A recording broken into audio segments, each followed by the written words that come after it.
మీరందరూ ఇదివరకు తినే ఉంటారుగా, టమాటా రోటి పచ్చడి, వేడన్నం, ఆమ్లెట్. అందులోకి ఏముంటే బాగుంటుంది? నెయ్యి వేసేయినా మరి మీకు. మరి అన్నం పట్టు, ఇట్లా పట్టు. మళ్ళీ కావాలంటే అడిగి పెట్టించుకోండి మంటగా ఉంటే, సరేనా?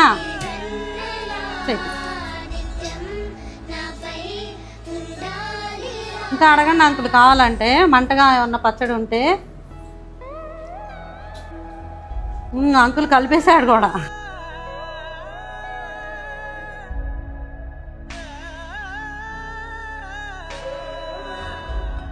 లోకానమ్మలంతా అందించు ప్రేమనంతా ఒక్క నువ్వే వరముగా పంచినా